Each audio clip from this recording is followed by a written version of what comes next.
tarde a todos. É ótimo revê-los aqui para mais um Prev Talks do IPCOM. Nós fizemos alguns durante o primeiro semestre que foram muito gratificantes. E agora, aqui no segundo semestre, estamos começando uma nova frente de Prev Talks e de alguns eventos. Mais uma vez aqui nos prestigiando, o Fábio, o Guilherme, a Beatriz. Este Prev Talks conta com o apoio da OAB Prev e também da CAMES e da FIPECAF, que são nossos parceiros aí em vários eventos. É ótimo a OAB Prev do Paraná estar aqui conosco. Os nossos painelistas hoje têm currículos irretocáveis, mas vale a pena aqui falar um pouquinho desses currículos novamente.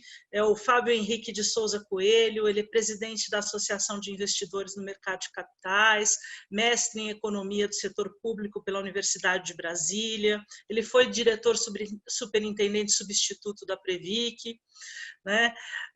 O Guilherme, que é doutor em Engenharia pela Escola Politécnica de São Paulo, mestre em Matemática pelo Instituto de Matemática e Estatística da USP, e também ele trabalha aí na Aditus, que a gente conhece bastante pela grande assessoria que ele presta aos investidores institucionais.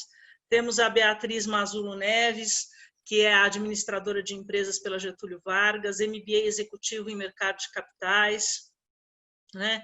E ingressou na Sul América aí desde 2016, onde é responsável pela área de fundo de fundos. E estão conosco também o José Manuel Justo Silva, que é o diretor-presidente da OAB Prev do Paraná, e a Helenice Raz de Oliveira Pedrosa, diretora do IPCOM como eu, que além de vasta formação aí na área de previdência complementar, também é membro do Conselho Deliberativo da OAB Prev do Paraná. Vou passar a palavra rapidamente para o Manuel, dar as boas-vindas aí em nome da OAB Prev para a Helenice, e em seguida vamos conversar com esses painelistas que vão contar para a gente o que a gente faz com a Selic 2%.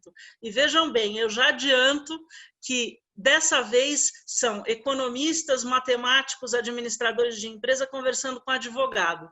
Então não sei como vai ser, a gente vai tentar fazer dar certo. Olá, Manuel, a palavra é com você. Manuel, microfone. Isso normalmente me acontece. Olá, Ana, tudo bem? É um prazer estar com vocês, então vamos lá começar. É muito bom estar participando, ter sido convidado, fazer parceria com o IPCOM.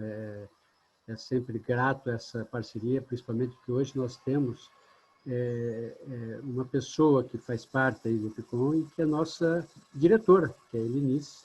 A Helenice agora é diretora da OAB Prev Paraná. Verdade. E isso, pulei essa parte do currículo. Isso nos honra bastante também.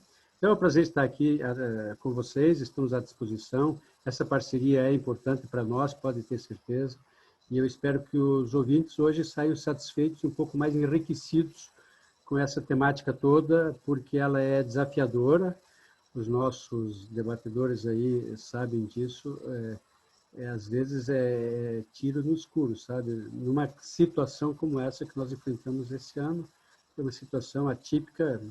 Eu, nos meus 65 anos de idade, nunca tinha passado nada parecido com isso. E sempre sou formado em economia, sou formado em direito, e a gente acompanha isso há algum tempo, não com a profundidade que os nossos debatedores, mas enfim, e nunca tinha passado por isso. Então, com certeza, eles podem nos dar, quem sabe, alguma luz aí, e vão dar para os espectadores, os nossos ouvintes aí, uma luz, um norte, quem sabe, para situações futuras. Então, obrigado, é um prazer estar aqui com vocês. Helenice, Olá, agora já no seu cargo de diretora da OAB Prev Paraná, cargo que eu pulei, só falei o diretora do IPCOM, né? Olá, boa tarde, Ana. Boa tarde, Manuel. Boa tarde, Fábio, Guilherme e Beatriz. Para mim é uma satisfação estar aqui com vocês, né? Ocupando esses dois cargos da diretoria, tanto da OAB-Prev quanto do IPCOM, e poder juntar e fazer essa ponte, que é muito importante também para a OAB e para o IPCOM, e tratar, tá? Que para mim é uma grande satisfação tratar essa tarde aqui falando de um tema tão importante, né? Previdência complementar quanto é a Selic com taxa 2%.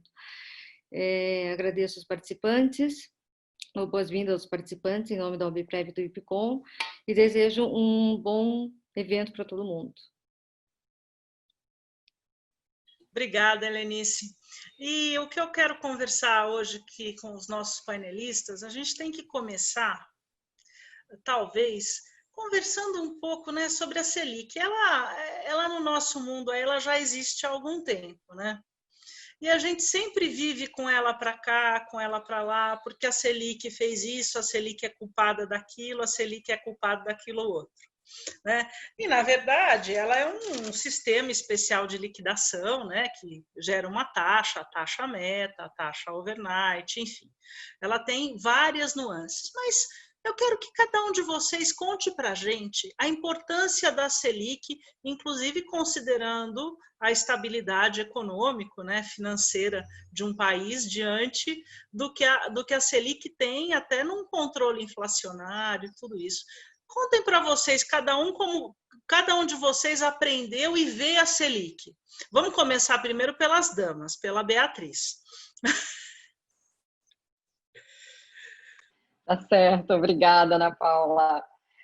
Obrigada a todos, é um prazer estar aqui com vocês hoje, nesse bate-papo. Espero que todo mundo aproveite bastante. Bom, vou iniciar aqui fazendo a minha contribuição em relação ao tema que a Ana Paula colocou. Bom, no meu ponto de vista, né, a Selic, né, a taxa de juros básica da economia, ela é um resultado da política monetária do país, né, do Banco Central dos países, de uma maneira geral, né? Então, é a forma como o Banco Central de um país ele tem como atuar, né, para controlar, especialmente aqui no Brasil, a inflação. Tá? Então, você vai ter atuações do Banco Central, seja de estímulos de política monetária, né, reduzindo juros, ou de aperto monetário, né, subindo juros, conforme o termômetro da economia, a atividade da economia estiver né, performando, e de acordo com a atividade econômica, você vai ter uma reação de inflação nessa economia. Né? E essa inflação que a gente consegue observar na economia, a resposta dessa inflação é o que vai balizar, obviamente, para que lado o Banco Central vai atuar com política expansionista, reduzindo juros de novo, ou de aperto monetário, né, uma contracionista, né, subindo os juros eventualmente. Né? Então, o Banco Central ele está olhando, o objetivo dele maior é manter a inflação na meta, né? A gente costuma falar bastante isso e tenta sempre voltar para esse ponto quando a gente começa a discutir política monetária de uma maneira geral, porque, obviamente, você tem alguns outros bancos centrais no mundo que também olham para a atividade, né? Mas aqui no Brasil, né, de primeira ordem, o foco é a inflação. E quando o Banco Central precisa estar focado nessa inflação, nessa meta de inflação que ele tem para os anos, né, adiante, esse é o norte que vai perseguir, que ele vai ter que perseguir aí para ditar a política monetária. Né? Então, hoje, né, a gente só dando já um pouco de pano de fundo no nosso momento atual, né?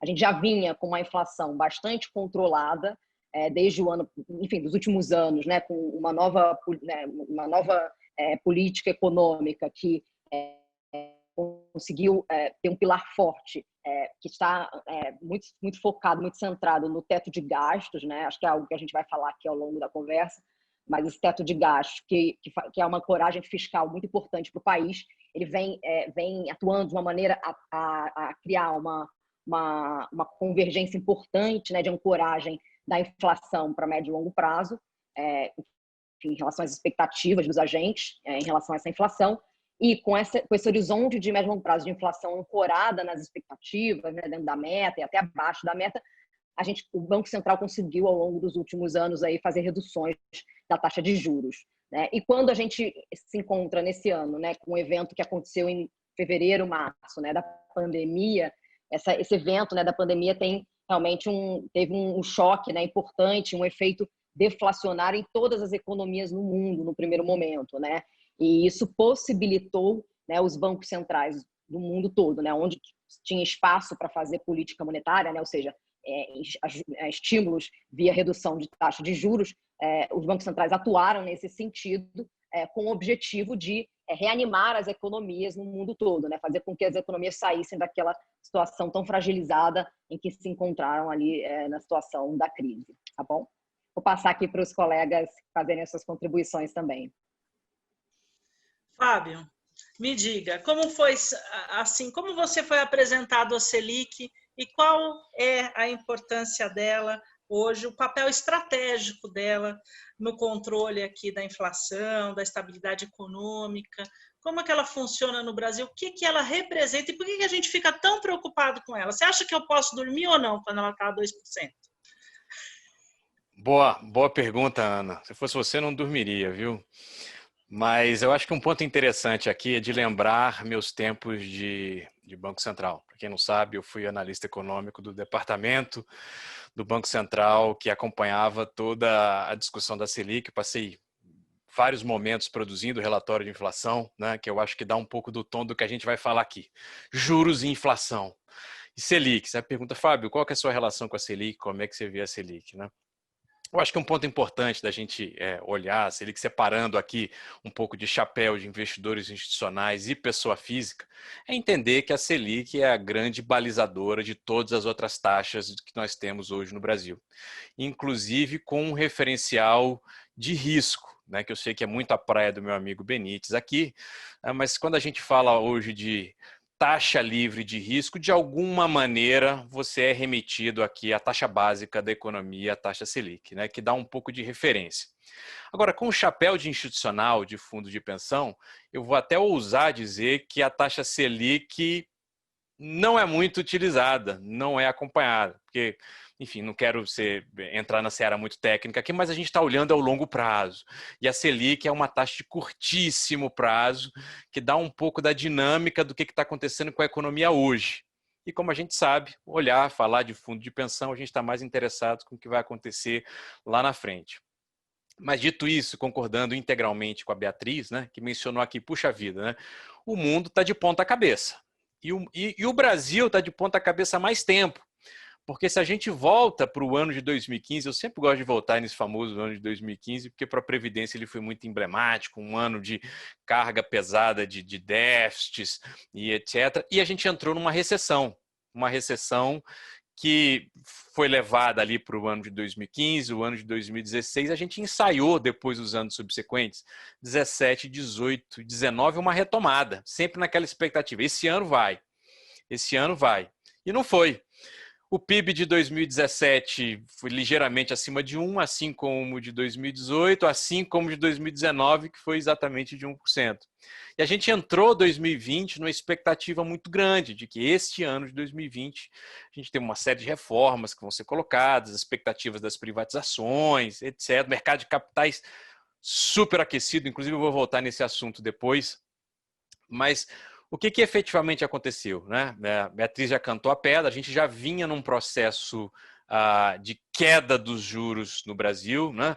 Um processo também de controle inflacionário saindo do processo da crise, e a gente tinha uma Selic estabilizada na casa de 4,25, se me recordo aqui, em fevereiro, antes da crise. Então, grosso modo, esse era o patamar que a gente ia navegar ali de Selic, também com uma inflação bem controlada.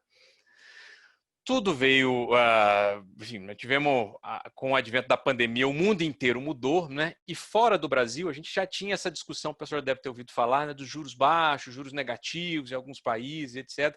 Aqui no Brasil, a gente não chegou a materializar um juro negativo, porque a inflação também cedeu no mesmo movimento.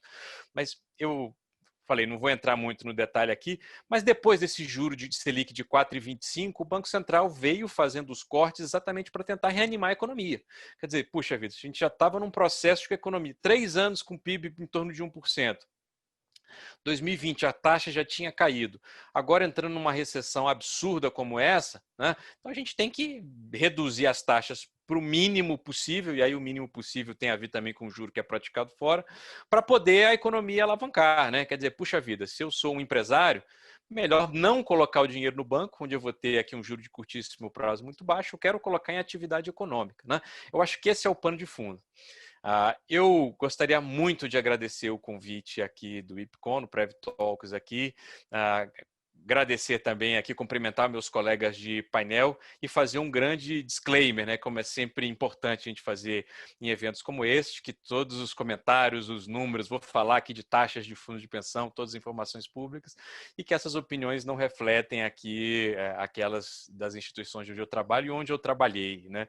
Em especial a gente falando de Selic, né? Eu sou licenciado do Banco Central, passei na Previc e hoje estou numa instituição, uma associação de investidores institucionais, só para fazer o disclaimer.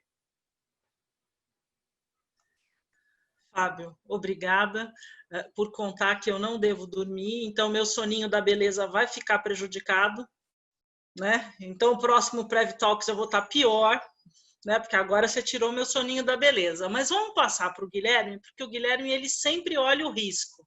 Ele avalia bastante risco. Eu já li muita coisa dele falando de risco. E o risco que ele enxerga não é exatamente o risco jurídico que eu enxergo, mas tudo bem.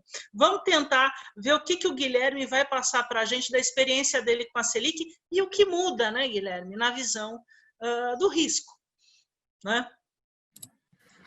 Muito bem, Ana. Bom, primeiro, né, com muita tristeza, eu diria que você não pode mais dormir, é uma pena, mas piada interna que vem do nosso outro webinar, faremos umas derivadas aí na lousa para que você possa pegar no sono com bastante tranquilidade, apesar dessa Selic. A todos que estão aí nos prestigiando, meu muito obrigado pelo tempo de vocês. Queria cumprimentar aqui aos meus colegas de painel, né? Todos eles, felizmente, muito próximos. O Manuel, a Elinice, temos uma parceria muito boa lá na OAB Prev Paraná. Assim como com a Beatriz, nos encontramos aí, sei lá, com quantos clientes por mês, né? Por conta da nossa atividade profissional. E um cumprimento especial ao Fábio, que, bom, acho que não carece para esse nosso mundo de institucionais de apresentações nem de muitos comentários, mas acho que assim, a única coisa que acho que todo mundo sabe e não discute é que se hoje a gente pode discutir, né, fundo de pensão da maneira como a gente está discutindo, acho que o trabalho desse nosso colega aqui é que nos permitiu chegar aí, né? Então, é uma pessoa que tem assim, uma importância suprema aí para o segmento. Bom, sobre a questão de Selic, né? Eu concordo com você, né? A gente tem que olhar um pouquinho mais para a ótica do risco. Eu acho que essa Selic de 2% que a gente está vivendo é algo transformacional, né? É claro que talvez para a gente, né? E aí a gente talvez tenha sempre dois chapéus, né? Tem o nosso chapéu de entidade, tem o nosso chapéu, que seria o nosso chapéu profissional, e aí cada um aqui de nós tem o seu. Tem o nosso chapéu pessoa física, né? E eu não tenho dúvida de que até no chapéu pessoa física a gente já deve ter visto alguma coisa de Selic, né? Ver aquela taxa de financiamento bancário no empréstimo imobiliário caindo um pouco, né? A Selic é uma taxa de referência, né? Lógico que a gente está vendo lá a taxa de financiamento imobiliário caindo para 7%, e a gente está falando de Selic de 2%, né?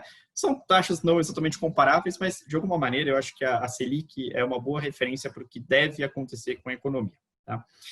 Acho que a gente já teve no Brasil várias vezes essa sensação de que a coisa vai ou a coisa não vai, né? Assim, vai, e aí nos 45 do segundo tempo parece que a gente volta, tá?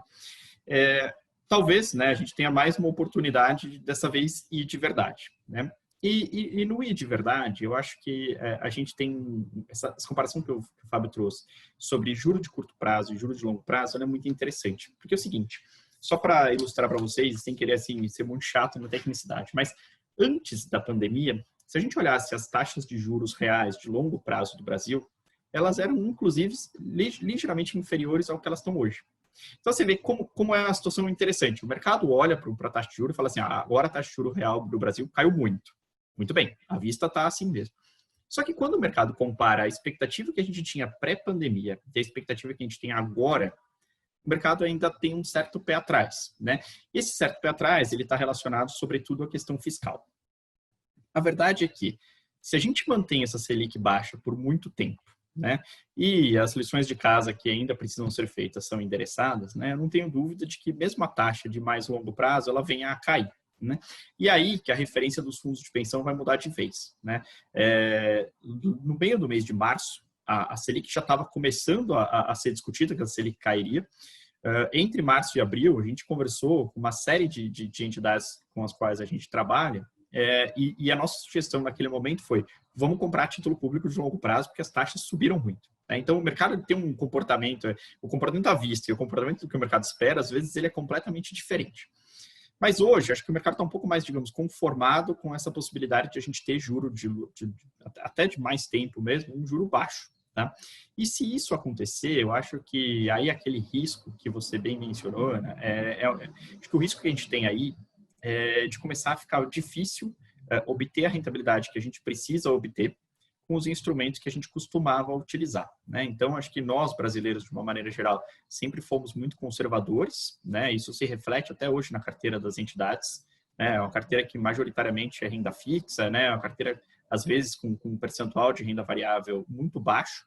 Quando a gente olha para o percentual do sistema, ele é muito alto. Ele é alto, mas talvez não reflita tão bem, porque tem alguns outliers, né? Como, por exemplo, uma Previ da Vida, que tem muita renda variável.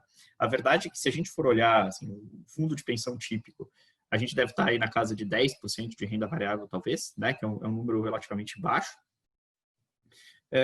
E é assim, não porque o fundo de pensão é absolutamente avesso a risco, é assim porque dava para ser assim. A grande questão é se daqui para frente ainda vai dar para a gente ser assim. Né? Então, eu imagino aí que talvez o principal desafio que a gente vai ter em se mantendo uma Selic como ela é hoje é como a gente adaptar os nossos portfólios, as nossas carteiras, né? E isso invariavelmente vai passar por botar mais ativos de risco dentro dela, né? E aí a questão aqui não é se a gente vai tomar risco, é o quão inteligente vai ser essa tomada de risco, né? Para chegar em resultados, pelo menos, compatíveis com aqueles que a gente imaginava que a gente poderia ter antes dessa pandemia e dessa Selic tão baixa do jeito que ela está hoje. Tá? Então, eu acho que o desafio está feito, né? E não tem muito como fugir dele. Tá? Acho que, a menos que a gente tenha mais uma situação em que o Brasil parece que está indo e, de repente, volta 2 casas ou 10 casas, como já apareceu acontecendo no passado, se as coisas continuarem da forma como estão, eu acho que, em questão de 2 ou 3 anos, a gente não vai mais se surpreender com números tão baixos assim de Selic.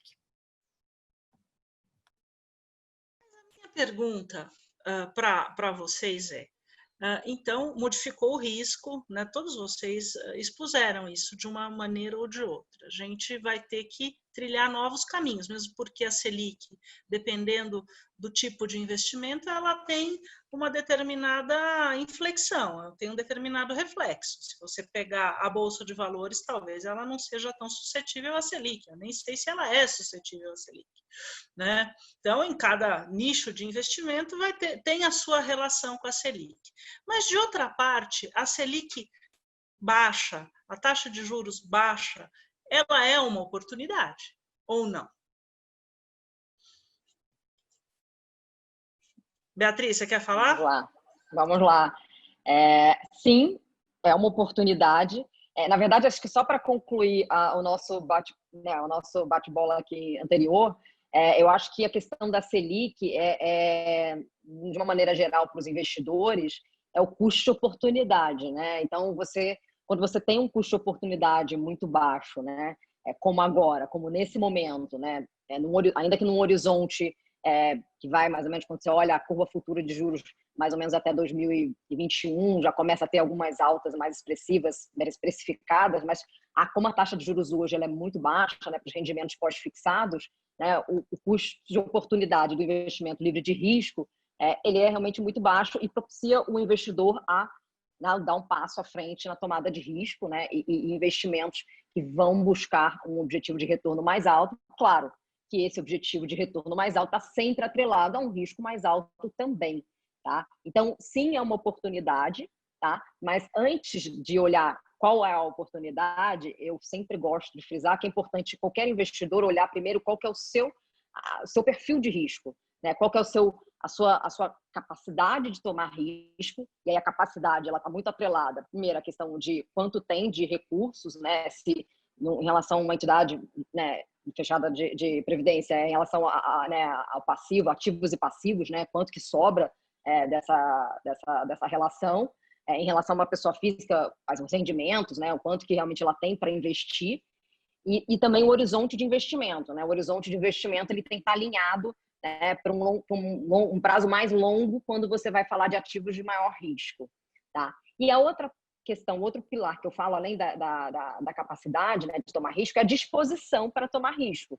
Porque tem investidores que têm a capacidade, ele tem recursos sobrando, né, ele tem recursos para investimento mesmo, ele tem horizonte de longo prazo, mas ele não consegue lidar bem, né, obviamente, com aquele investimento de maior risco. Tá? Quando a gente fala de entidades fechadas, né, de previdência, etc., esse risco ele fica mais num âmbito mais profissional, no sentido de, claro, você tem que atingir um objetivo de retorno, né, para poder, né, prover rendimentos futuros, e você vai ter que perseguir, obviamente, esta meta num período de médio e longo prazo, e aí vai muito mais na linha do horizonte com a capacidade de poder tomar risco, né? Então, acho que isso é prévio, e antes de qualquer movimento de avaliar a oportunidade, você tem que olhar esses dois pontos, né? E aí você parte para as oportunidades, né? E aí, como o Guilherme muito bem citou, né? Imagino que ele vai falar mais sobre isso, mas a questão do tomar risco da maneira mais inteligente, né? Como que você vai dar esse passo, como que você vai alocar os recursos, né? E distribuir ele dentre as classes de ativo disponíveis, né? E permitidas, né? Dentro de cada regulação, para poder maximizar o teu retorno, né, dentro do menor risco possível, dentro daquela fronteira eficiente, que a gente fala bastante de a melhor alocação de ativos. Então, você vai sempre buscar o maior retorno para o menor risco, né, possível. Né? Então, quando você faz uma combinação de ativos, de classes diferentes, você consegue uma eficiência melhor, né, de risco-retorno.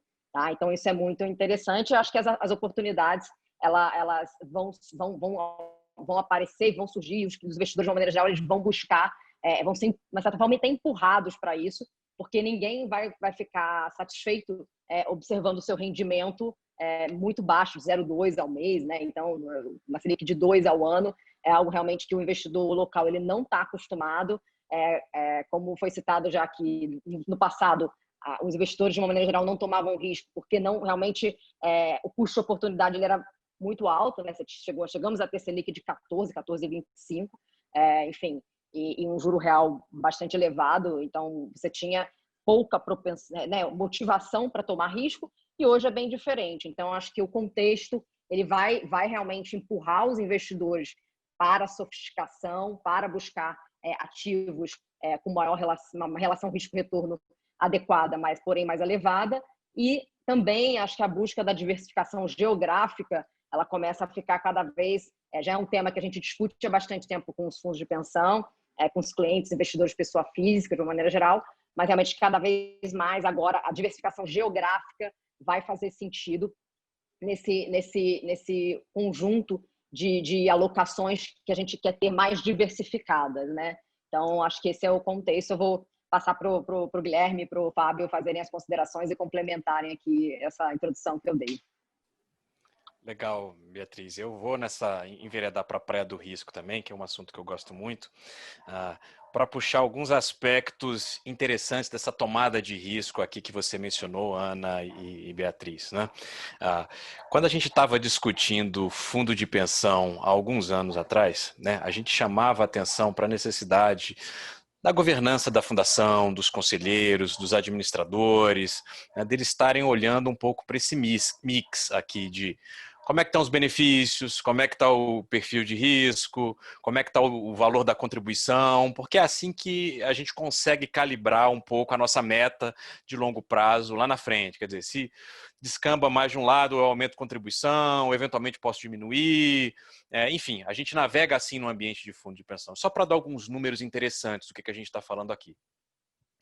A última vez que eu tinha olhado a taxa nas publicações oficiais, né, eu estou afastado há mais de um ano formalmente do setor, a gente estava com uma taxa média de desconto, né, dos passivos, que também serve para a gente como um pouco de referência, né? Quer dizer, livre de inflação, na média, as fundações estavam descontando seus passivos a uma taxa de 5,3%.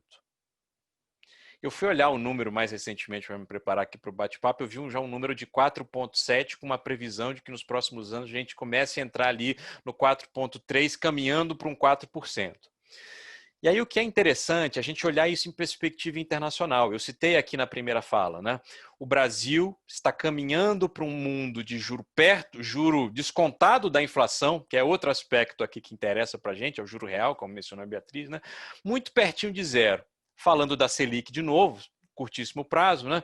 Hoje com uma Selic de 2, uma inflação ali perto de 2, um pouquinho mais, um pouquinho menos, mas prevista para o final do ano como abaixo, a gente está falando de um juro próximo de zero, negativo um pouquinho, positivo um pouquinho, mas para efeitos didáticos, zero. Né? Em outros países, a gente já está falando desse balanço aqui de quanto que é a Selic deles com a inflação deles, você subtrai um do outro, dá um número negativo. E a pergunta, como é que um fundo de pensão americano navega esse ambiente? Porque eu acho que esse processo de internacionalização que foi feito nos últimos anos, ele não teve só um aspecto de vamos permitir investimentos no exterior. É algo mais geral para olhar, gente, vocês precisam olhar o que está acontecendo com outros fundos de pensão no mundo para dar um pouco de noção do que vem aqui pela frente. Eu estava olhando os números de quanto é a taxa média de desconto dos passivos de uma CalPERS, de uma Ontario Teachers, de uma Calster. Como é que eles estão descontando desse passivo? Com juros zero ou negativo lá, né? Ou seja, existe investimento no mundo de juro negativo? Sim, existe. Vai certamente demandar aqui essa diversificação, né? Olhar um pouco do risco aqui dos ativos, eu volto nisso aqui, né? Mas lá, eu acho que o copo meio cheio aqui, o aspecto positivo, é que não significa que o fato de você ter um juro negativo ou caminhando para zonas, águas nunca antes navegadas, significa que tua taxa de desconto tem que acompanhar essa queda para e passo. Isso é um ponto positivo.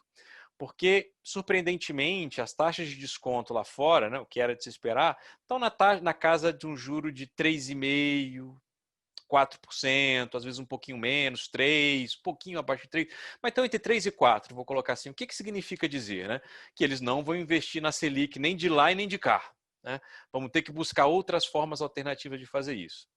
Eu acho que para quem está assistindo aqui esse nosso bate-papo, né? E quando a gente fala, né, puxa, tem que diversificar, tomar risco, etc., tem o jeito certo de tomar risco, né? Que passa tanto por uma abordagem de diversificação e alocação, mas outra de processo de governança, que é um outro assunto também que eu já tratei bastante em outras oportunidades. O que significa isso? Para também não ficar me estendendo muito aqui, né? Significa que, além de você otimizar a sua carteira na fronteira eficiente, se você é um plano CD, eventualmente ali ter uma alocação de risco-retorno compatível, você deveria, antes de fazer esse debate, né, de ter a consciência de que a gente vai navegar a curva do risco. Você não precisa ir no outro extremo. Você tem uma série de produtos que estão colocados hoje no Brasil que te permitem assumir um risco controlado, né? E no Brasil e no mundo, a maneira mais fácil de fazer isso tem sido por meio de renda variável, equity. E aí, na linha das oportunidades que a Ana mencionou, quais são as oportunidades que uma Selic de 2% trazem aqui para o Brasil? Né? A gente está falando aqui de um mercado de capitais muito aquecido. E a crise, né, pelo bem e pelo mal, está fazendo com que essas boas empresas que estão com o seu caixa muito comprometido precisem fazer novas emissões de captação. Né? E 30 anos atrás, quando isso acontecia, os fundos de pensão eram os maiores compradores, num outro momento, num outro contexto.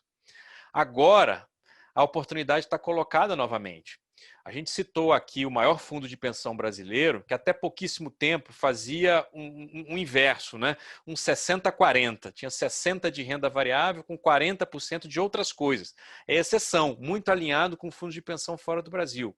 Ele caminhou naturalmente informações públicas para uns 50-50, chegou a flertar ali com mais outras coisas do que renda variável e já fez anúncios recentes de que está de olho nos IPOs. Né? Eu acho que isso deve valer como regra geral para todas as fundações do Brasil. Né? Quem não fez está atrasado. Né? Eu dizia lá atrás, olha, está na hora de tomar risco, etc. Né? Quem não fez esse processo perdeu boas oportunidades.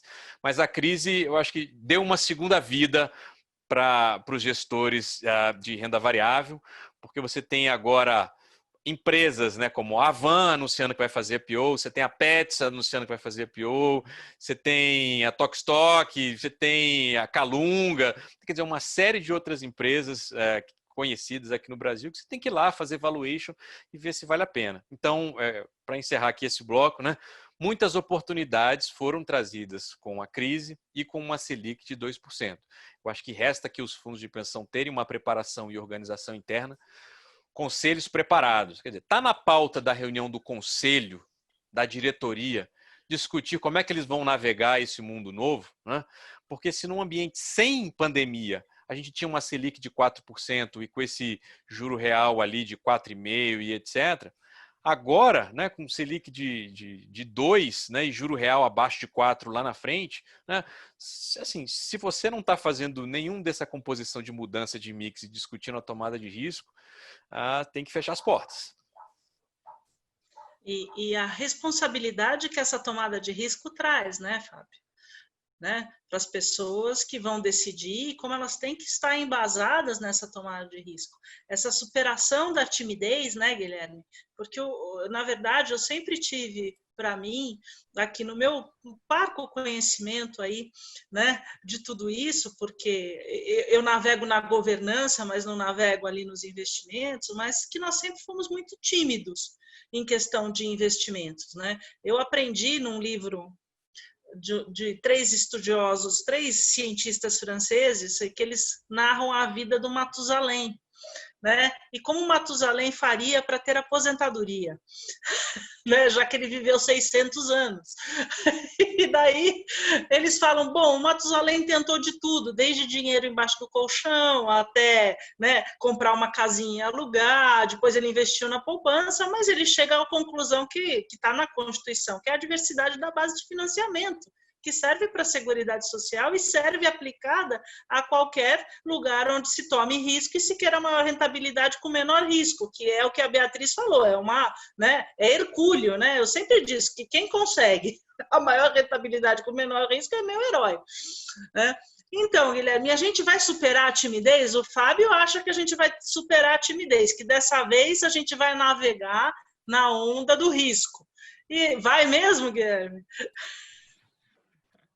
Eu acho que vai, né? Assim, até por uma questão... exatamente, né? Assim, como é que... tem várias formas de ensinar a nadar, né? Uma delas é joga criança na água, né? E ela vai ter que se virar. Eu acho que a gente está um pouco nessa situação. Acho, sim... A gente realmente, né? Olhando assim, o Brasil parece que, quando a gente olha para a alocação das entidades... parece até, né, que realmente a gente já poderia ter começado a fazer isso há um pouco mais de tempo, né? Eu acho que eu convivi muito com as entidades. Acho que tem um momento muito especial na vida das entidades, que é a elaboração da política de investimentos e sua posterior execução, né? Esse momento ele é muito interessante, né? E aí eu queria aproveitar e colocar 2 questões aqui. Quer dizer, eu vou colocar 2 exemplos, né? Que é o mesmo, mas no final das contas em 2 momentos diferentes. De 18 para 19, a gente elaborou uma série de políticas de investimentos, e aí as entidades começaram em 19, sabendo, né, e em 19, eu vou dizer que a taxa de juro real ela ainda devia ser alguma coisa na casa aí de 3%, né? Muito mais que o zero que a gente tem hoje. Mas as entidades começaram em 2019 sabendo que elas precisavam tomar um pouco mais de risco, né? E aí ficou naquela história, bom, vamos implementar a política quando exatamente? Tem o carnaval é muito cedo, vamos ver se a gente dá... Janeiro de 2019, a bolsa subiu 10%, né? E aí um monte de gente que tinha esse objetivo de implementar risco, falou, e agora ficou caro, vamos esperar um pouquinho, né? E para muita gente esse momento passou. Chegou 2020, o que aconteceu? Desenhamos as políticas de investimentos, o que a política de investimentos dizia? 2020 vai ter que tomar mais risco, né? Assim, e eu já adianto que 2021 vai ser igual. Bom, começou 2020, o pessoal tinha na memória o quê? Aquele exemplo de 2019. E aí, devo dizer que em janeiro, a gente nunca trabalhou lá tanto no escritório para fazer seleção de gestores, etc., porque o pessoal realmente estava com o pé embaixo para começar a diversificar para mais risco. Aí, fevereiro já foi um mês um pouco esquisito, porque já tinha muita notícia lá vindo da China. Março, vocês lembram muito bem o que foi. Infelizmente, né, o pessoal não tinha ido tanto para o risco ainda assim antes de março, né? E aí surgiu uma nova oportunidade. Eu gosto da ideia da segunda vida. Aí tivemos agora uma segunda possibilidade de voltar a discutir esse risco.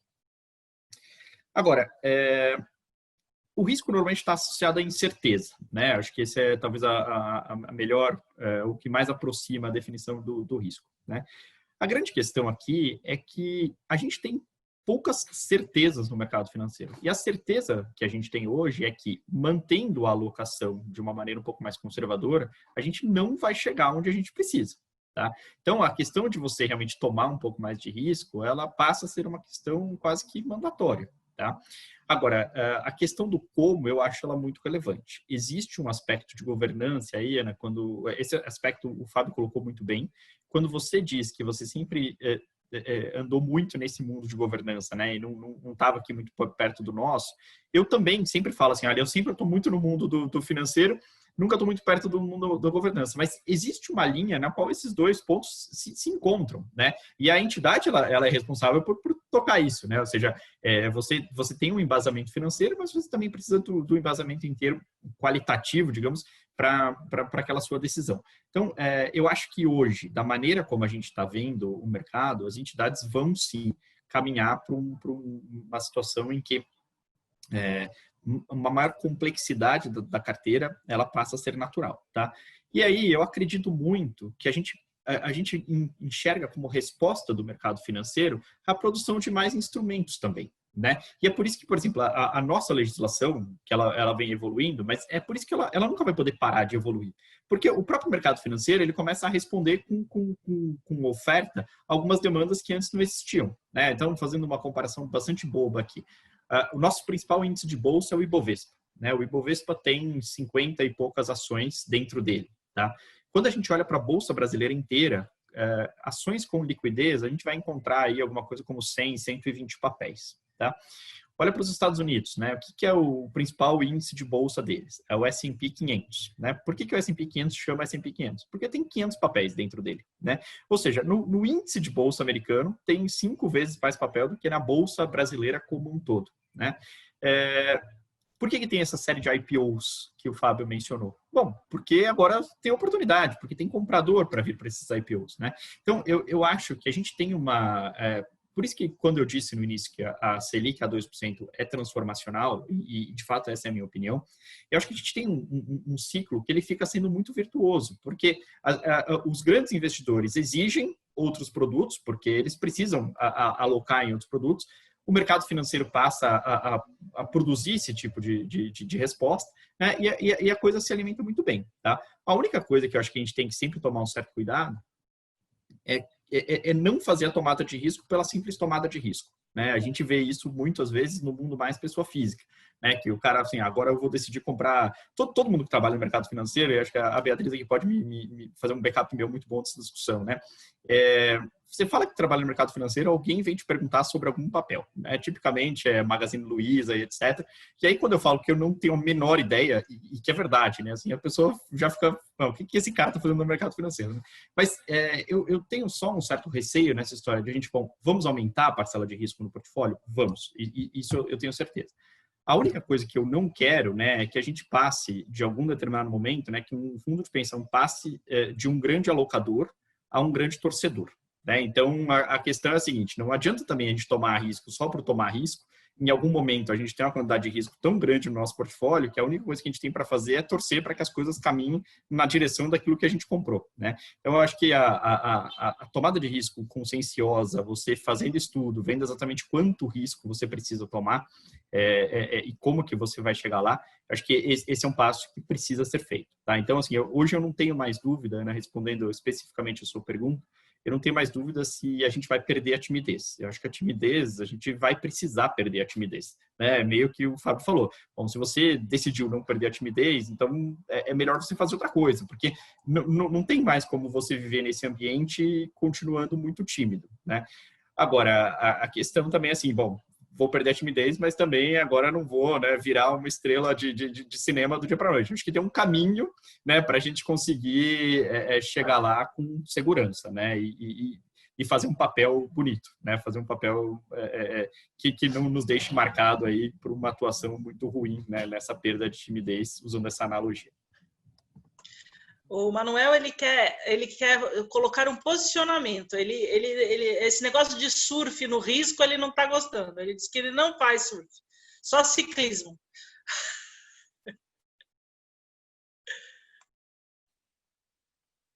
Você está no mudo.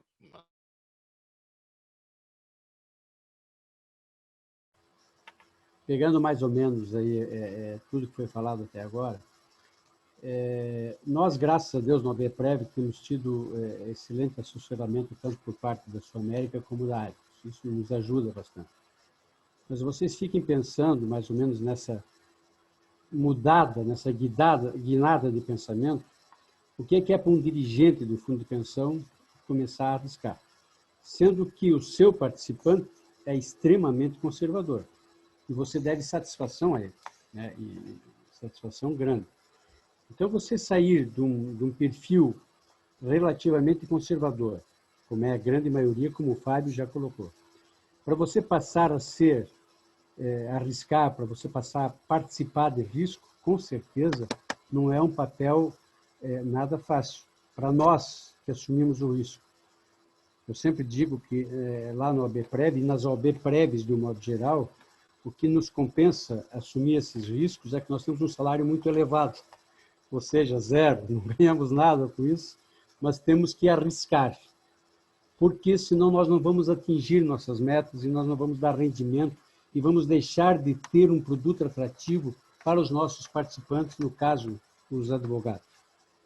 Então, quando eu vejo uma discussão dessas, nós estamos num momento muito delicado para nós. Nós sabemos que temos que assumir, nós sabemos que temos que dar uma guinada, mas, em compensação, nós temos um participante que não está acostumado a isso e ele nem vive o dia a dia como nós vivemos para, de repente, aceitar essa guinada que nós temos que dar. E, de repente, vamos ser cobrados por isso. Né? Vamos ser cobrados por tomadas de posições que talvez para eles possam parecer um pouco arrojadas. Mas nós temos que as tomar, porque para explicar para eles que, se continuar como tal, o dinheiro deles não vai render aquilo que eles esperam que vá render. Mas isso tem risco. Tem risco. Então, eu queria colocar isso para vocês, porque não é fácil para nós, dirigentes, de repente, passarmos a dar essa guinada, porque nós temos uma satisfação no Paraná para quase 18 mil advogados. Essa satisfação de que nós vamos passar a assumir mais risco de uma maneira um pouco diferente do que aquela que nós até então vimos trabalhando. E, com certeza, vou aqui fazer um apelo. Nós contamos muito, claro, com esse assessoramento, essa orientação que nós temos tido até agora, tanto da Sul América como da Adicos, para que nós possamos a ter um pouco mais digamos, de segurança para fazer essa mudança que nós necessitamos muito. Era essa a colocação que eu queria dentro do que foi falado até agora.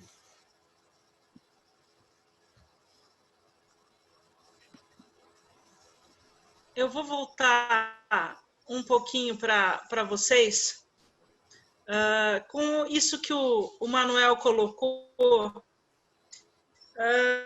que é a questão do participante. Inclusive, quando ele tem que escolher um perfil, né? O que muda isso no perfil que o participante... Qual é a situação? Está cortando a minha fala? Um pouco. Cortou um pouquinho, mas já voltou, Ana. Já voltou? Normal, Ana. Voltou. Qual é a situação, então, do participante que vai optar por um perfil, né? Hoje nós temos, inclusive, o Guilherme, um grande defensor do perfil ciclo de vida, né, Guilherme? Como que fica essa opção diante do que a gente tem que assimilar mais risco, transferir esse risco, gerir o risco, né? O risco nunca foi tão falado, né? E já que vivemos na sociedade de risco, né? Mas cada vez mais estamos sentindo ela bem pertinho da gente. Se vocês puderem conversar um pouquinho sobre isso, sobre essa posição do participante, isso é uma coisa que a gente pensa muito. Perfeito, Ana. Você que manda, quem começa aí o debate. Fábio, fica à vontade. Bom, posso começar aqui, mas sempre oferecendo a vez aqui para a Beatriz, por favor. Não, fica à vontade, Fábio. Pode começar Então, vou depois lá, começo eu daqui. Então, vou puxar um pouco o encerramento do bloco passado, quando a gente falou aqui de caminhos para perder a timidez, com o papel, eu acho, que da diretoria e do conselho nesse processo, que eu acho que foi um pouco da colocação do Manuel, e chegando, tentando fazer o link com o participante. Eu tenho, nos últimos 12 meses, convivido aqui diariamente com aspectos relacionados à governança corporativa. Estou vivendo governança corporativa em diversas dimensões aqui, tanto a discussão do ESG, que está agora em voga, né, quanto com aspectos realmente de caso concreto. Qual deveria, neste caso, ser a melhor prescrição de governança aqui? E para mim tem ficado ainda mais claro, né, de que quando a gente fala do papel de um gestor que está no dia a dia, mas em especial de um conselheiro, né, ele tem um fazer dever, né, tem uma obrigação com a instituição na qual ele trabalha, o que afasta, por óbvio, todo um debate, foi eleito por quem, foi indicado por quem, o compromisso dele tem que ser com a instituição. Não interessa como o conselheiro eventualmente chegou naquela posição. Dito isso, né, tendo esse compromisso com a instituição, né, e que no fundo, a proteção dos interesses dos participantes, os conselheiros devem ter uma certa autonomia em decisões difíceis de dizer, né, ou de tentar inferir qual é a melhor decisão no interesse dos participantes, independente das ligações, independente das provocações, independente do jornalzinho que ele está recebendo diariamente. Eu me recordo de algumas situações icônicas, né, de algumas fundações que navegaram esse processo aqui de mudança nas carteiras e começaram a incorporar aqui alguns outros ativos um pouco mais voláteis, né, e que em movimentos ali de instabilidade você tem um mês que dá cota positiva, você tem um mês que dá cota negativa, e daqui a pouco no mês que dá negativa, o que vocês estão fazendo aí com o meu dinheiro? Não é possível, pô, tá negativo, isso é um absurdo, tal. E aí vem um pouco daquelas decisões difíceis do conselho. É óbvio, tem como você fazer uma preparação para isso, de fazer uma divulgação, de tentar uma comunicação, mas a gente sabe que processo de educação financeira é quase de uma geração para outra, né? Ele vai em processos aqui, enfim, é um processo bastante gradual, né? Mas eu volto nessa questão de preparação, talvez com o papel dos conselheiros, né?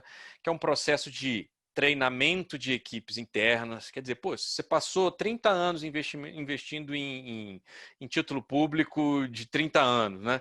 De uma hora para outra, você quer virar o maior especialista aqui em asset allocation.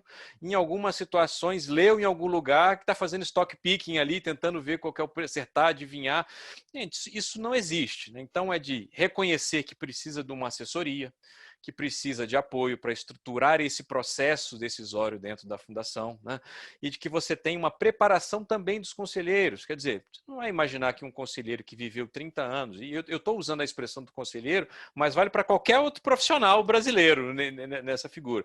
Imagina que um profissional que viveu 30 anos num ambiente de juros extremamente elevado, né, que de uma hora para outra ele vai conseguir navegar esse aspecto de fazer alocações diferentes, vou colocar disso, né? E eu me recordo de alguns debates recentes, até com um chapéu aqui de educador, né? Às vezes colocam uma situação, né? Pô, reunião do conselho, item 1 da pauta, né?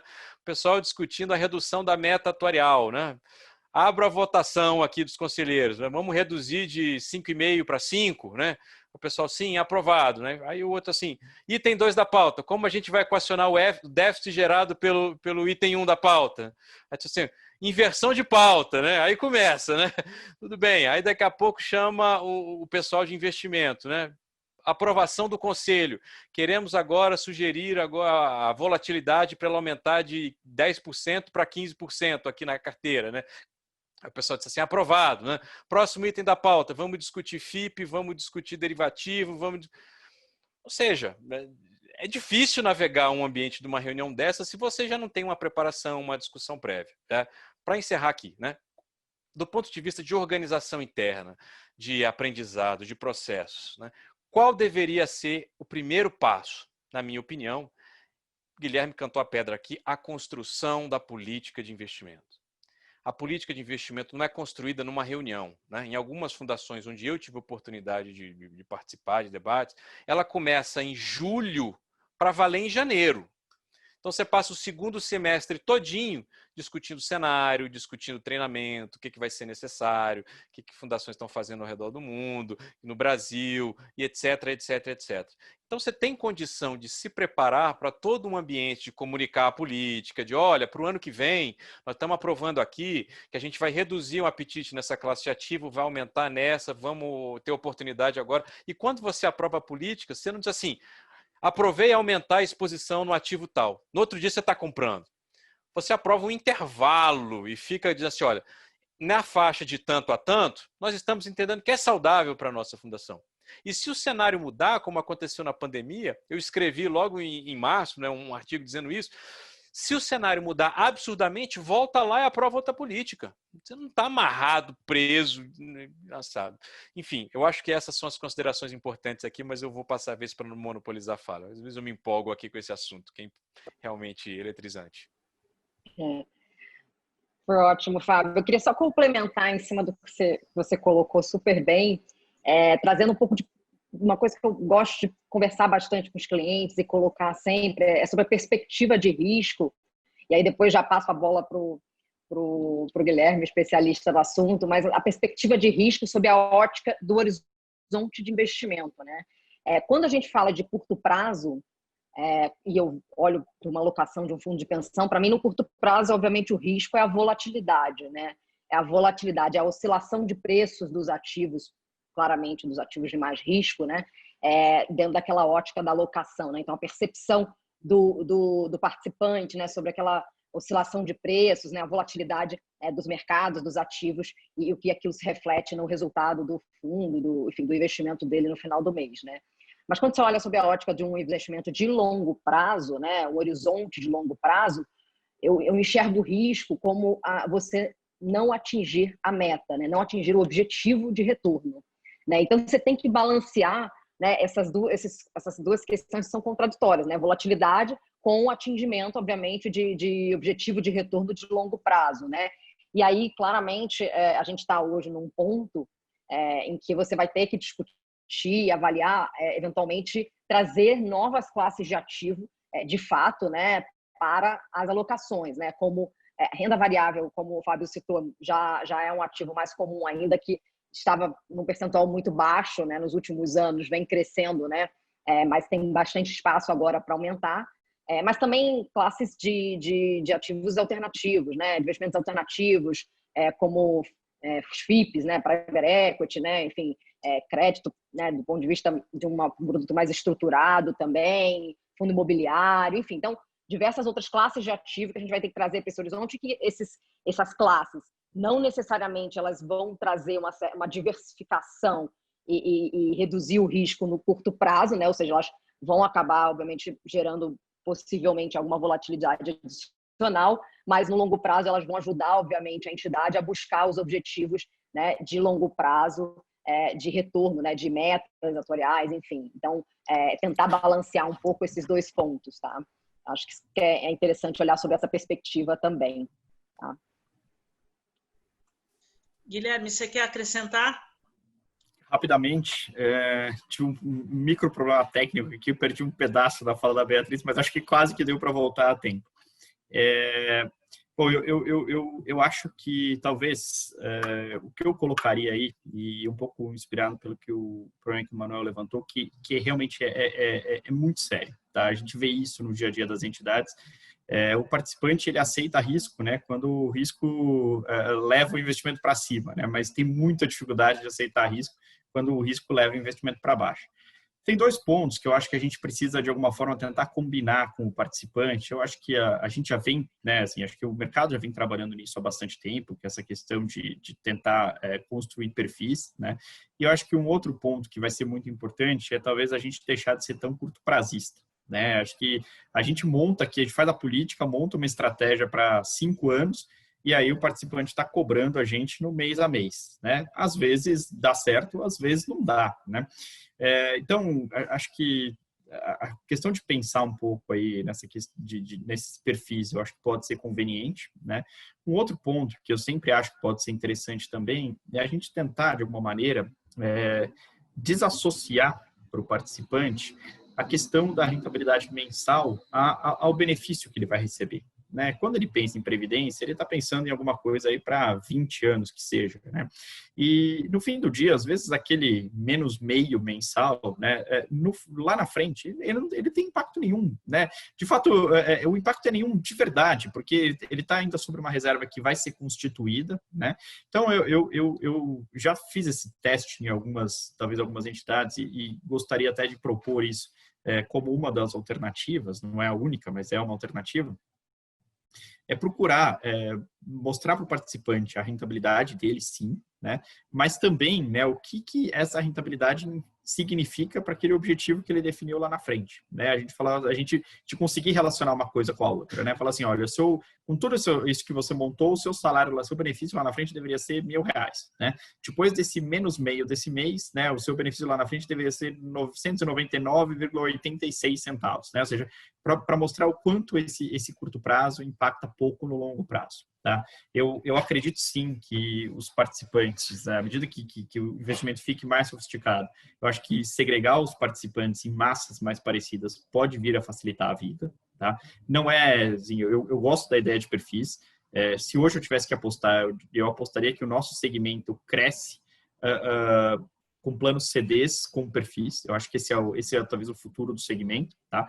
Mas também precisamos lembrar que o perfil em si ele não é a solução de todos os problemas, né? Porque também se a gente tem um perfil e o participante pode migrar de perfil a hora que ele bem entender, eventualmente isso mais complica a nossa gestão do que ajuda, né? Então acho que criar esse arcabouço e linkar um pouco o resultado àquilo que o participante vai ter como benefício, né, pode facilitar um pouco nesse diálogo. Agora, seguramente, a questão de dar satisfação, Manuel, eu acredito que a gente vai dar muito mais. Né? Acho que o participante vai cobrar. E hoje em dia, com o Selic tão baixa, né, a rentabilidade do investimento ser menor que zero, por exemplo, é um negócio que é muito comum. Né? Antes você tinha a Selic que rodava 1% ao mês, né? Para você dar menos que zero no consolidado da carteira era difícil. Agora a Selic está rodando 0,2 ao mês. Né? Então, assim, para dar menos de zero, é um chacoalhinho e você já cai para baixo. Né? Então, eu acho que a percepção que o participante vai ter de risco, ela é até maior do que efetivamente o risco que a gente está tomando na carteira. Né? Porque ele mudou um pouco o patamar com o qual ele está acostumado. A Helenice, ela tem uma pergunta que ela vai fazer agora, porque eu já falei bastante. Né? Bom, seguindo essa preocupação dos gestores, né, eu queria colocar para vocês a seguinte situação, né, que essa queda de juros, tá, muitas empresas elas estão tendo também as suas dívidas reduzidas, tá? Consequentemente, o lucro líquido das empresas aumenta e a valuation também dessas empresas também está aumentado, né? No mesmo passo, a gente tem muitas pessoas físicas migrando seus investimentos de uma renda fixa para uma renda variável. Tudo isso acaba gerando uma força de compra. Então, minha questão como gestora, assim, minha preocupação, se isso tudo não poderia distorcer um pouco do valor das ações? E por quanto tempo esse cenário seria sustentável? Porque a nossa preocupação é o time da venda e da compra também dessas ações. Perfeito. Posso começar? Eu vou pegar um aspecto aqui da fala da Helenice e da Ana, que tem a ver com a cultura, não só, aqui a gente falou da fundação, do participante, mas do brasileiro de maneira geral, a fazer investimentos um pouco mais arriscados. Essa cultura não existe. Não existe no Brasil. Né? Enfim, gerações anteriores que estavam acostumados com o mundo mudou agora absurdamente. Né? E voltando para a analogia do que acontece com outros países, nessa questão cultural, né? A gente viu aqui no Brasil o aumento exponencial do número de pessoas físicas na Bolsa, mas nos Estados Unidos, quando você fala de Bolsa, para o pessoal que já está terceira idade, ou já até passou, velhinhas ali de 80 anos, etc., que fazem investimento em Bolsa, como algo natural. Um passo além, acompanham assembleias de empresa para decidir o que a empresa que está investida ela está fazendo. Aqui no Brasil, volta. A gente ainda não tem a cultura de fazer investimentos de maior risco. Quem dirá de fazer esses acompanhamentos aqui de questões muito mais sofisticadas? Eu acho que é um processo de aprendizado. Bom, aí eu volto na questão do horizonte de longo prazo, que foi o primeiro bloco aqui que a gente discutiu, né? Eu tenho a convicção de que fundo de pensão não deve tentar fazer market timing. Eu tenho essa convicção. A própria regulação brasileira, ela foi feita de modo que você discuta as classes de ações. Classe renda fixa, classe renda variável, imóveis, etc, etc, etc. Né? De modo que você tenta fazer as mudanças na sua política de investimento para saber qual o percentual da sua carteira você aloca em cada uma das classes. E depois que você já fez essa diversificação, é que você vai no dia a dia, é essa a pergunta da Helenice, né? Diga assim, não, eu já estou autorizado aqui para aumentar a minha exposição aqui na classe tal, eu estou acompanhando tais ativos, acontecer algum movimento, eu vou tentar fazer uma operação. Agora, chance de você dar um tiro que não foi 100% é muito alta e não tem problema, porque quando você vai capitalizar isso ano a ano em 20 anos, quer dizer, não foi o fato de eu comprei a 80, mas chegou a valer 75 do preço do ativo que vai mudar efetivamente o seu apetite, né? Eu acho que efetivamente isso tem pouquíssima relevância e eu entendo que mais o aspecto cultural do que qualquer outra coisa é que vai ser determinante nesse processo. Inclusive, como disse o Guilherme aqui, para questões relacionadas a perfil de investimento, né? Quer dizer, a pessoa se sente confiante, entende do que está fazendo, suitability ali, que é você oferecer um produto que está adequado para o perfil dele, está valendo? Beleza, vamos lá. Erros e acertos no primeiro momento, depois a gente incorpora essas lições aprendidas. Legal, Beatriz? Fábio, concordo 100% contigo. Market timing é muito difícil. Se você eventualmente acertar o timing, ótimo, mas não queira ex ante, né, tentar acertar o melhor momento para comprar. Acho que tem que definir a sua alocação estratégica, persegui-la. É claro, a gente faz aqui na gestão alocação tática também, né, que ela é secular, né, ela vai acompanhar a estratégica com alguns ranges de desvio, né, de target, dentro do target, né, dentro das classes de ativo, mas você tem que perseguir, obviamente, a alocação alvo, né, de médio e longo prazo, tá? E isso está baseado, obviamente, em todas as premissas, né, de cenário prospectivo para a economia, para o país, enfim, para as classes especificamente. Tá? Um ponto que você citou muito interessante, Linice, a gente vê muitas pessoas me perguntando, a gente conversa bastante, essa discussão está quente hoje no mercado financeiro, entre os gestores, né, entre os advisors, né, enfim, de uma maneira geral, os agentes de investimentos estão discutindo muito, realmente, essa questão de você ter um impulso das pessoas para a bolsa, né? Então, um juro muito baixo, custo de oportunidade baixo, propiciando as pessoas a decidirem tomar mais risco e migrarem seus investimentos para a renda variável, né? Uma vez que você tem um juro muito baixo, enfim, você deixar ele na mesa para tentar buscar um retorno maior, mais atraente, faz sentido no ambiente atual, né?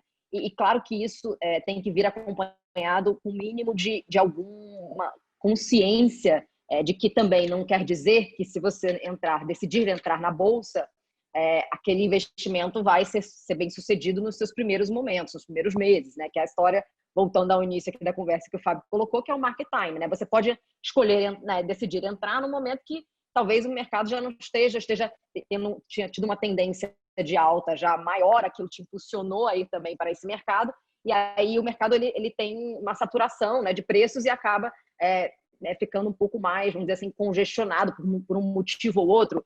Falando do momento atual, a questão fiscal acabou gerando um certo desconforto dos agentes e o mercado que vinha de um momento de recuperação desde abril, né, maio, junho, julho, a gente viu desde o mês de agosto já um mercado menos, vamos dizer assim, menos animado, com altas, etc. Então, quando você toma essa decisão, você tem que estar, de fato, olhando para o longo prazo.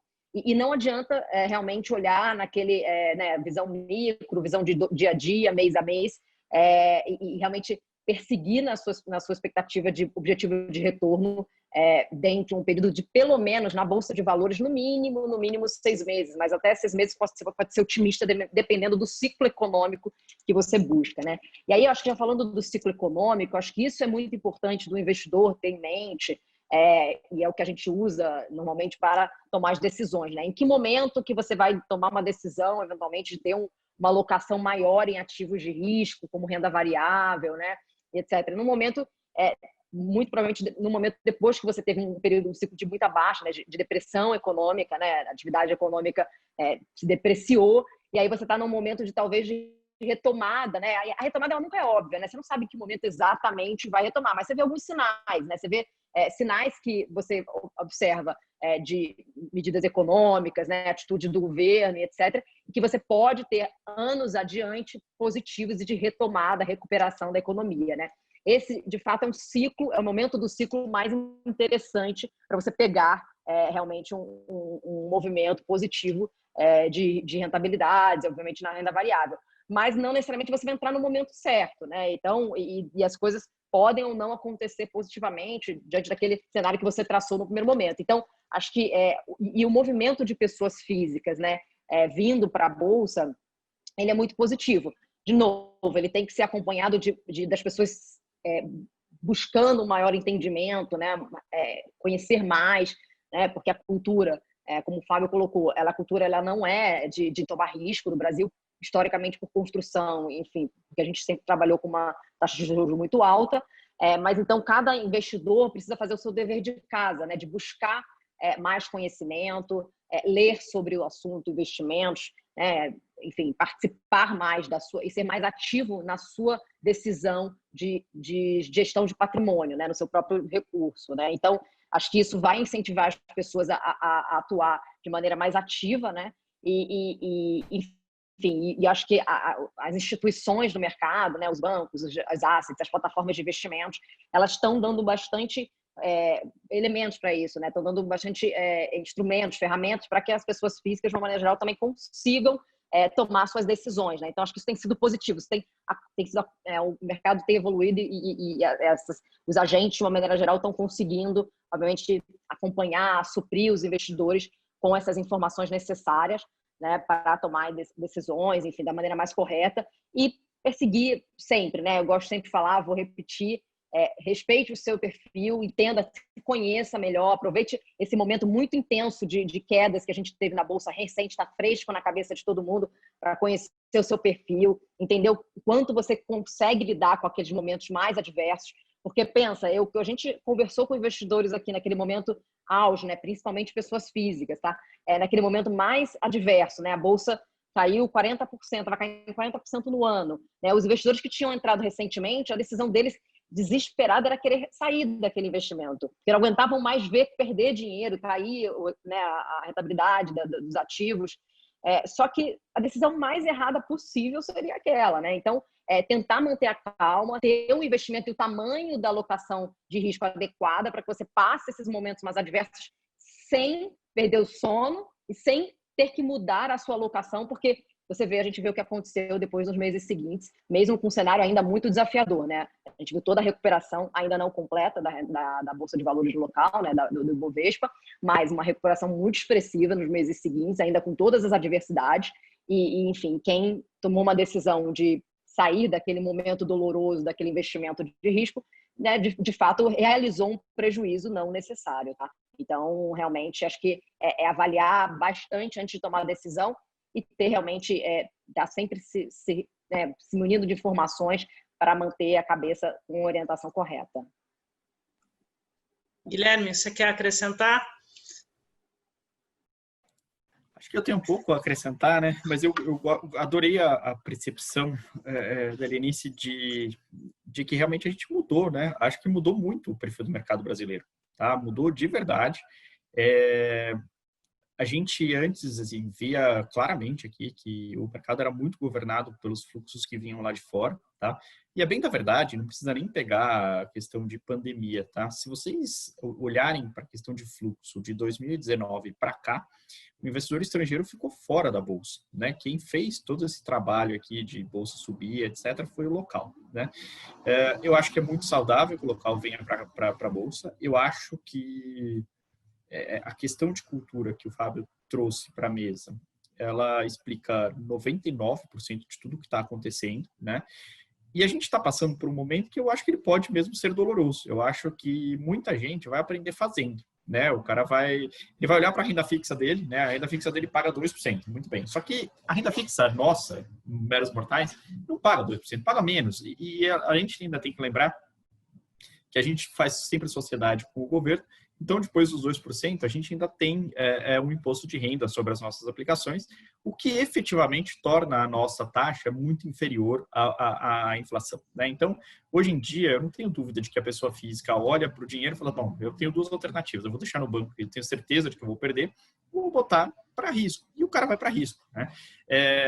Eu acho que as pessoas vão aprender um pouco fazendo, tá? Acho que talvez... Não sei se vocês acompanharam, porque haja tecnicidade aqui para isso, mas né, 3 semanas atrás, a gente teve um vencimento de opções na bolsa, né? E teve assim, uma liquidez absurda, né? Pessoa física negociando opção com uma voracidade inacreditável. Sendo que, sei lá, 6 meses atrás, a gente nem imaginava que essa pessoa física estaria negociando ações, né? Aí o cara está na segunda derivada das ações, está negociando opção. Talvez está indo rápido demais. Mas a questão é que eu acho que até também, talvez um outro traço da nossa cultura, né? Assim, a gente nunca foi muito de planejamento. Então, eu acho que as pessoas estão, de fato, caminhando, né? E é meio que trocar o pneu de carro com o carro andando. Então, acho que vai ter alguém vai sair machucado dessa história inteira, né? Eu acho que aquela pessoa que entrou na bolsa em janeiro achando que todo mundo só ganhava, até hoje ainda está com muita dúvida, né? Se de fato estava tão fácil assim. E acho que no fim do dia, né? A Beatriz colocou um tema interessante. A bolsa não voltou ao patamar de antes. Me assustaria muito se já tivesse voltado até. Mas também não está longe, né? É verdade, né? As coisas já voltaram ao normal. Olha, eu acho que tem mais expectativa do que fato por enquanto, tá? Mas as pessoas, né, olhando para a bolsa, talvez estejam animadas nessa questão. Acho que o único ponto que talvez valha a pena a gente lembrar é que, por mais que os gestores continuem no caminho de vamos comprar bolsa e tal, de certa maneira, tem muita gente com uma porta de saída mais ou menos montada, né? Então, vamos pegar aqui 2 dados pré-pandemia. A bolsa chegou a bater 120 mil pontos no momento em que o câmbio estava por volta aí de 4, né? Significa que a bolsa em dólares estava na casa de 30 mil pontos, né? Hoje, a gente está vendo uma bolsa a 100 mil pontos, com um câmbio aí na casa de 5,20, 5,30, depende um pouco do dia, tá? Então, quer dizer, 100 mil dividido por 5 daria 20, né? Mas 5 é algum troco, vamos dizer que a bolsa aí esteja na casa aí de 18 mil pontos aproximadamente, tá? Não é nada, é 40% menos do que ela estava antes da pandemia, né? Então, a gente, por mais que a gente veja, olha assim, o pessoal tá confiante no mercado local, acho que os gestores, de certa forma, continuam comprando bolsa, mas parece que essa história de você ficar com um pezinho no câmbio pode ser uma contrapartida a algum eventual problema. De repente deu tudo errado, né? E aproveito até para colocar esse tema, porque também, né, quando a gente for pensar em montar a alocação, quando a gente for pensar em montar a política de investimentos, talvez seja muito conveniente em a gente liberar a possibilidade de alguns desses instrumentos que possam fazer frente a um cenário ruim aqui dentro, né? A gente não sabe quando vai acontecer, nem se é que vai acontecer, né? Mas no fim do dia, todos nós aqui, né, que temos, por exemplo, sei lá, vou pegar um exemplo no nosso dia a dia. Nós compramos nosso carro e compramos o seguro, né? A gente nunca, né, se a gente passa um ano e tem que renovar o seguro, a gente não fica maluco da vida de não ter usado o seguro achando que a gente deu o dinheiro de presente para a seguradora. Não, a gente compra o seguro até com o intuito de não utilizá-lo mesmo, né? Mas andar sem seguro é tranquilo? Não sei. Então, assim, a grande questão é a gente pensar um pouco, né, esse nosso dia a dia. E a questão do seguro é algo que eu acho que é cultural. Todo mundo aqui que tem carro, ainda mais no Brasil, né, deve pensar na possibilidade de ter seguro. Talvez quando a gente trouxer um pouco mais essa discussão de investimento para o nosso dia a dia, isso fizer mais parte do nosso dia a dia, aí a gente vai passar a ver assim, algum tipo de proteção, a gente vai passar a ver as pessoas olhando para a empresa como a empresa é de verdade e não com eventualmente o grafista que falou que aqui a empresa pode triplicar de valor, esse tipo de coisa, sabe? Você está um pouco mais próximo da realidade. Eu acho que é algo que vai vir naturalmente à medida que isso for se incorporando ao nosso dia a dia. Mas eu acho que seria, digamos, otimista demais a gente querer que todo mundo fosse para a bolsa já com todo o conhecimento possível. Não, a gente vai e a gente aprende jogando. Vai ser o que vai acontecer. A gente está se encaminhando aí para o fim do nosso tempo. E o Martin, que está nos assistindo, ele fez 2 perguntas que vocês devem ter visto aí, né? E são perguntas que o mercado está sentindo, né? Investimento no exterior, a gente sabe que vai ser uma opção, até por tudo que a gente conversou hoje aqui. E as migrações para plano CD, né, o que resta aí de espólio de plano BD, já é um caminho inexorável, né? Eu acredito que estejam recebendo, né, a gente acompanha muitos processos de migração aí, né, novos saudamentos, com novas migrações, saudando também aquela parte de contribuição variável, que era um outro espólio, né? Isso daí, Parece assim, que a gente está voltando no tempo, né, Ana? Isso aí, eu me sinto, eu não vou dizer em que ano, Fábio, mas naquele ano. Não nos denuncie, Ana, por favor. Não vou, é naquele ano, que era o ano que devia ter sido até feito um monumento aos saudamentos e O ano do bug às do milênio. migrações. Então, e eu quero somar essa pergunta do Martin, quero que vocês, né, essas 2 perguntas, que no final, né, você vai assumir mais risco, mas você tem que diminuir o risco do próprio plano, né, que é o jogo, e também tem ali passando por a gente, você vê pessoas conversando profundamente, você olha o jornal, você olha debates, você olha webinários, como a gente está fazendo aqui, para falar de investimentos ESG, né? Mas como isso vai se encaixar, né? Hoje, cada dia mais, estão na busca desses investimentos. Soma o que o Fábio falou, poxa, a gente vai ter aí, são 13, se eu não me engano, IPOs, né, Fábio? Que estão listados aí para acontecer. Uma coisa assim, é um número grande, que é a falta também de conhecimento da empresa, porque muita gente olha o IPO até como se fosse uma coisa sobrenatural em importância, e, na verdade, o IPO você vai buscar dinheiro, né, para o teu projeto. Não é nada muito diferente disso. O nome é que ficou bacana.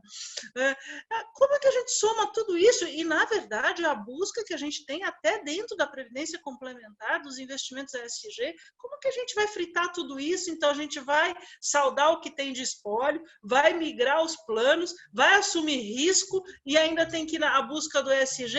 Isso daí o participante já morreu do coração a essa altura, né? Porque só quando fala de migração ele já desmaia. Daí você soma com o risco, com assumir portfólio. Bom, essas perguntas do Martin vieram a calhar porque ela faz aqui uma conjunção de tudo que nós falamos. Então, a gente já caminhando para o encerramento, eu quero muito que vocês falem disso tudo, dessa miscelânea que eu coloquei num baú só. Vou tentar falar disso tudo, ainda Me fazer ajuda, as considerações, Fábio. ainda tentar fazer as considerações finais muito rapidamente, tá? E aí, bom, investimento no exterior, aqui na pergunta do Martin, um grande abraço a ele. Bom, o Guilherme já me ouviu falando disso várias vezes em diversos seminários em que a gente dividiu aí nos últimos anos, tá? Eu faço sempre a analogia do mapa mundi, né? Que você vai abrir o mapa do mundo, vai colocar em cima da mesa e vai procurar lá Selics de todos os países, NTN-Bs de todos os países, investimento alternativos no mundo inteiro. Você está abrindo as fronteiras, né? Mas a gente tem que desmistificar o investimento no exterior para imaginar que ele é uma classe enigmática, diferente. Na verdade, o investimento no exterior, em grande medida, você vai ter que olhar qual é a renda fixa que tem fora do Brasil, qual é a renda variável que tem fora do Brasil. Então, você vai diversificar as classes que eventualmente já existem aqui. E como o Guilherme sabe, inclusive eu já ouvi ele falando isso, né? Em muitas fundações você acaba considerando renda variável via investimento no exterior como se fosse a mesma coisa no Brasil, mitiga igual, trata igual, soma os dois e considera como se fosse uma coisa só. Então, investimento no exterior tem que ser algo natural. Você está abrindo as suas fronteiras, assim como os fundos lá de fora olham quando estão com taxa negativa. Pô, não vou comprar a Selic dos Estados Unidos lá. Eu vou olhar em outros países o que tem para fazer. Bom, esse é o ponto, né? Hoje, o mercado é muito tímido. O limite permitido pela regulação é grande. O pessoal já fala, vamos aumentar o limite de investimento exterior. Nada contra, eu acho pô, será uma conquista fazer isso. Tem que ver se efetivamente precisa, mas se houver demanda, eu acho excelente, mostra um amadurecimento daquele aspecto cultural. E o outro, esse movimento aqui, na pergunta dele, você acha que com uma Selic de 2% há um certo incentivo para a migração dos planos de benefício definido, se indo para um CD ou um CD puro?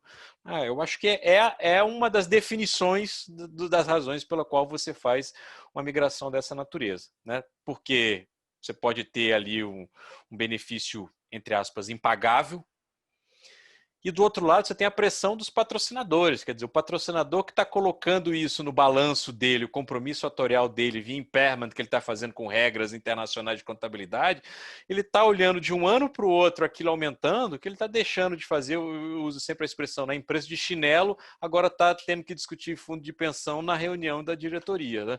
Fazer chinelo agora deixou de ser secundário para a empresa. Né? Então não faz sentido. Né? Não faz sentido. E a consideração final, encerrando aqui a minha participação, é de que Selic a 2%, o tema do nosso painel, né? Agora o copo meio vazio, né, para alguns, né, mas que ela vai durar pouco. Né? A expectativa já de 2021, 2022 e 2023, quem tiver curioso, só digitar ali relatório Focus no Google, vai olhar, abrir o primeiro link, vai olhar qual é a expectativa do mercado. A gente já está falando de uma taxa de curtíssimo prazo caminhando para 3%, 4,5%, voltando para 5% muito rapidamente. Então, eu acho que a Selic de 2%, ela mais materializa essa mudança de cultura do que a gente está falando, do que efetivamente algo que vai estar escrito em pedra e de que agora, daqui para frente, o juro é zero, o que não é verdade, motivo pelo qual essa preparação cultural que a gente falou, de conviver com o maior risco, de preparar participantes e patrocinadores, deve ser o mantra daqui para frente. Obrigada, Fábio. Beatriz. Vamos lá. Então, complementando essa discussão sobre investimento no exterior, né? Acho que se você olhar as carteiras dos investidores no Brasil, de uma maneira geral, não só de fundos de pensão, como também dos investidores pessoa física, ela é pouco alocada, tirando uma parcela de investidores pessoa física, né, com, enfim, altíssima renda, que eventualmente já estava mais acostumada a investir no exterior, enfim, por várias razões.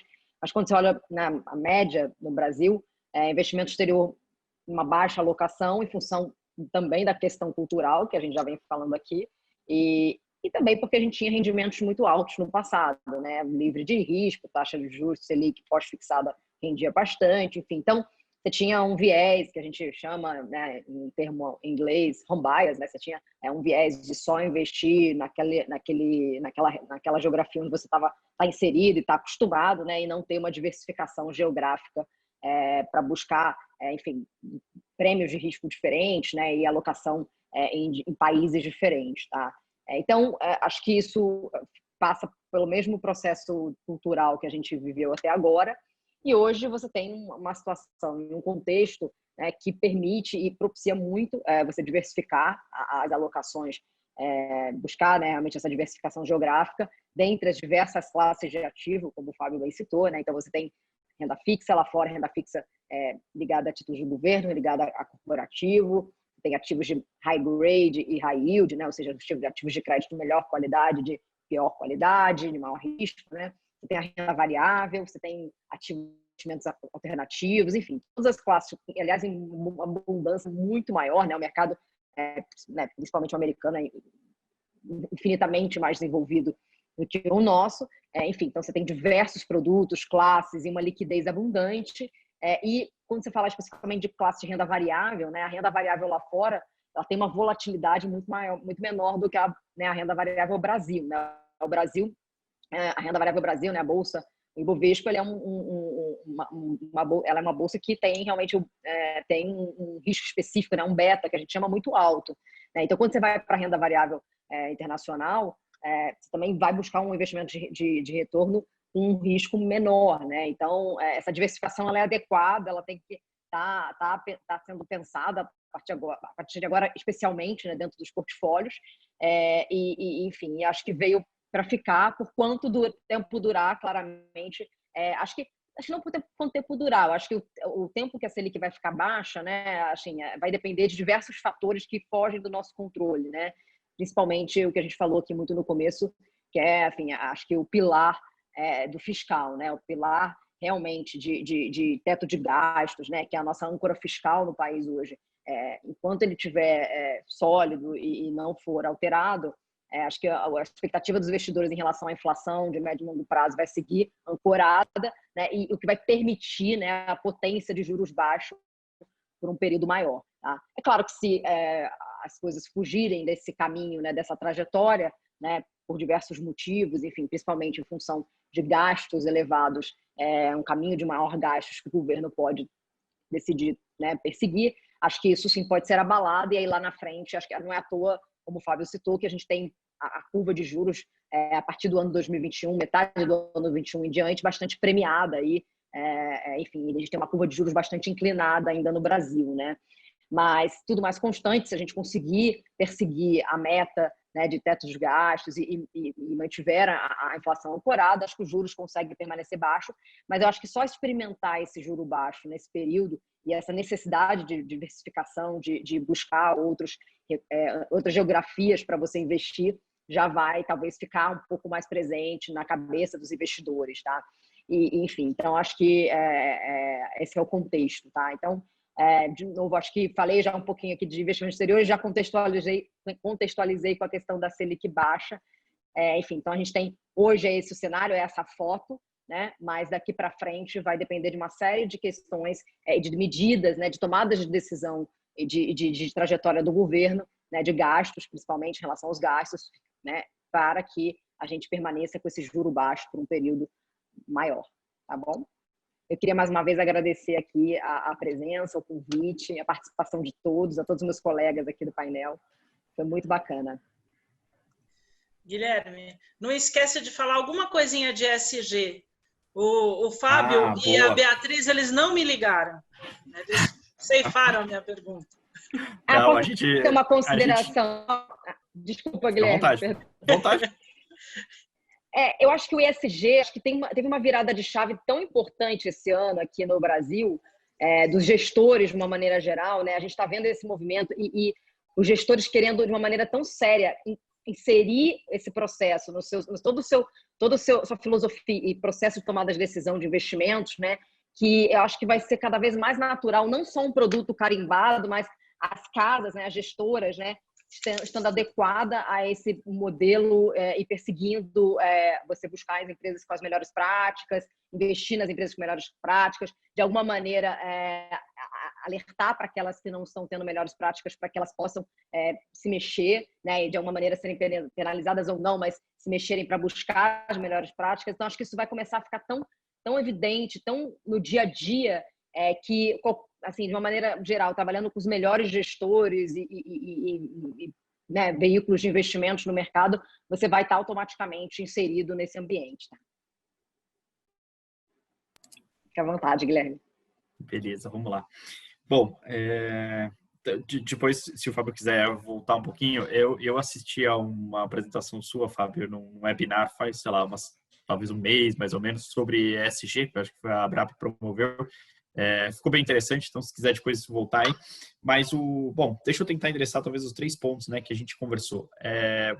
O primeiro é a questão dessa migração de planos BD para CD, né? Muitas vezes a gente ouve essa pergunta e muitas vezes também eu entendo que o participante, né, aquele participante que talvez tenha um pouco menos de conhecimento sobre o que está efetivamente acontecendo, ele fica um pouco incomodado com essa migração, né? Mas no fim do dia, eu acho que a realidade, por mais que as nossas percepções sobre a realidade elas variem, a realidade, nesse caso, financeira, é meio que a mesma para todo mundo, né? Então, a gente permanecer em planos BDs, né, vai um pouco naquela linha do que o Fábio colocou.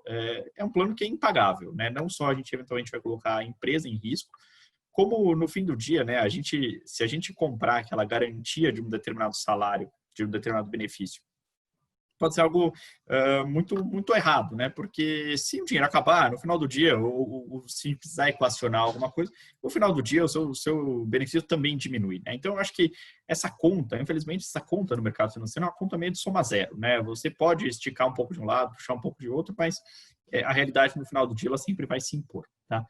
Sobre a questão de investimento no exterior, né? Eu acho que, assim, já abordamos aqui os pontos mais importantes sobre isso, tá? Um dado que eu queria acrescentar, e aí é um dado muito particular nosso, tá? Olhando aqui para o grupo de entidades que a gente acompanha, tá? Se a gente olhar de um ano para cá, a participação de investimentos no exterior no portfólio da entidade como um todo, ela multiplicou por 5 aproximadamente, tá? Então, é pequena ainda, acho que tem um espaço enorme para desenvolver. Quando a gente compara, talvez, com renda variável, já é bem maior, mas no cômputo geral, a gente ainda tem uma média um pouco inferior a 2%, tá? Mas era 0,3%, 0,4% um ano atrás, tá? É verdade que o investimento no exterior rendeu muito bem? É verdade. É verdade que o câmbio disparou? É verdade. Mas o câmbio não saiu de 4 e foi para 20, né? Ele não multiplicou por 5, ele multiplicou por 1,3, 1,4. Então, houve sim uma alocação ativa das entidades nisso, tá? E o que eu tenho percebido hoje nas discussões sobre investimento no exterior é que, se a gente compara a discussão de hoje com a discussão de 5 anos atrás, por exemplo, 5 anos atrás a gente viu uma discussão muito focada na parte de diversificação, né? Então, o pessoal olhava para mim e pensava assim, é diversificação. Essa discussão, a questão de diversificação, ela permanece. Mas eu acho que hoje em dia, né, o olhar das entidades, o olhar do investidor local lá para fora, é um olhar um pouco mais tranquilo, no sentido de que a gente também está buscando retorno lá fora, né? Acho que essa equalização de juros, né, a gente ter vindo para um juro mais baixo aqui dentro, também melhorou um pouco a nossa percepção lá de fora, porque a gente via juro aqui no Brasil tão alto, e falava, lá fora provavelmente não tem nada melhor do que aqui. Mas, tá bom, pode até ser que não tenha nada melhor do que aqui, né? Não acredito nisso, mas ok, se alguém quiser acreditar, não tem problema. Mas existem lugares em que eventualmente a gente consiga alguma coisa muito equalizada, né? Hoje a gente dá para buscar mesmo retorno lá fora, dá para buscar setores, tecnologia, por exemplo, que a gente tem muito pouca representatividade aqui, e lá fora estão indo super bem. Então, eu acho que a percepção sobre investimento no exterior, à medida que o tempo foi passando, ela também foi se alterando um pouco. E acho que esse contexto que a gente está vivendo hoje no mercado aqui acabou ajudando, né? Ter juro mais baixo acaba nos colocando numa base de comparação mais fácil com o que a gente tem lá fora, né? Eu concordo com a questão de que talvez Selic a 2% seja algo muito pontual, né? E talvez a Selic volte mesmo para 4,5%, 5%, né? O que muda se a Selic voltar para lá, né? Invalida as nossas discussões aqui? Não, talvez possa mudar um pouco a magnitude do risco que a gente vai tomar. Mas, sinceramente, se a Selic tiver a 4 ou a 5, com inflação a 3, que é a meta que o CMN estabeleceu para o governo para o Banco Central, né, daqui para frente, a gente está falando de um juro real entre 1 e 2. Né? É melhor que juro zero? É, melhor que juro zero. Resolve a vida para aquela entidade que tem meta 4,7, que é que o Fábio citou? Não, né? Então, assim, a questão aqui pode ser o quanto de risco a gente vai tomar, né? Um pouco a mais ou um pouco a menos. Mas a direção, né? O que a gente está discutindo aqui, acho que é uma discussão que ela vai permanecer atual por muitos anos, né? Ainda que a Selic venha a subir um pouquinho, tá? E, por fim, né? Só para a gente falar um pouco do ESG, a gente tem acompanhado essa discussão já há algum tempo, né? É uma discussão que ela acaba se colocando muito forte aqui no mercado local, até pelo que vem lá de fora, né? Hoje o mercado é super globalizado, a gente conversa com assets aqui, tenho certeza que a Beatriz pode ver isso. Quantos de investidores internacionais que eles têm lá dentro da base de clientes da Sul América, que no fim do dia exigem alguma medida ESG, né? Assim, passa a ser alguma coisa que está tão no dia a dia, né, que a gente não tem, inclusive, nem como ficar fora da história, tá? Então, eu acho que esse é um assunto que eu aposto que se a gente fizer um mesmo seminário desse daqui a um ano, esse assunto vai dominar a discussão. Vai ser algo que, assim, não vai ter ninguém que consiga pensar na possibilidade de não colocar isso, de alguma forma, dentro do seu hall de discussão. Acho que hoje, talvez o desafio maior ainda seja como fazer isso, né? Como escrever isso na política, como colocar alguma métrica de maneira que, assim, você consiga ir incorporando isso sem também dar um tiro no pé, né? Colocar alguma restrição tão forte que de repente você cai aí num conjunto vazio, né? Acho que isso também a gente tem que ter uma certa medida, né? É algo muito importante, mas também tem um caminho aí a ser trilhado. Acho que talvez a gente tenha que olhar muito mais hoje uma questão processual do que olhar algum caráter um pouco mais eliminatório. Vamos pensar em alguma coisa assim, tá? Mas eu acho, né, que esse é um tema inescapável. Esse daí tá dado, né? Ele vai entrar na ordem do dia. Acho que ele já entrou, Mas eu acredito, e da nossa parte pode ter certeza de que o esforço será o máximo possível, que a política de investimentos do ano que vem, né, ela já venha a abordar de alguma maneira esse tema, tá? Perfeito, Guilherme. Eu também acho que entrou para ficar e é definitivo. Por isso que as entidades, os gestores terão que estar preparados para esmiuçar esse assunto e para inseri-lo na política de investimentos de uma maneira consciente, segura e sabendo o que está fazendo, né? Não só usar uma sigla ou uma pseudo ESG, é muito perigoso isso, né? Mas isso fica para uma próxima conversa que envolva a governança. Agora eu vou passar para o Manuel fazer a consideração final, para a Helenice, e a gente parte para o nosso encerramento.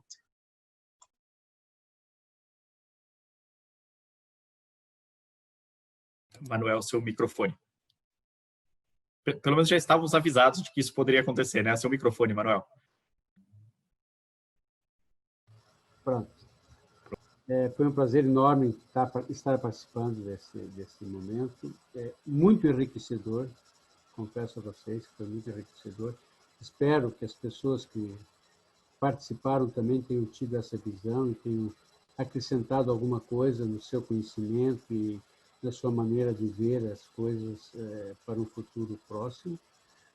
Estamos sempre à disposição, nós, ao OABPREV Paraná, em momentos assim são bons participar, porque faz com que possamos trazer para o nosso participante também um horizonte um pouco maior, para que ele também passe a nos ajudar nessa tomada de decisão, né, para os nossos conselheiros também, que com certeza devem ter participado desse evento, para que nos auxiliem nessa gestão, né, da OABPREV Paraná, facilite um pouco para nós tomar as decisões.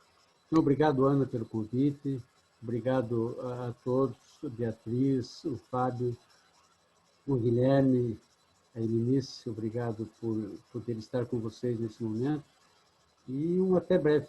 Um abraço a todos. Uma satisfação Helenice? participar, pessoal.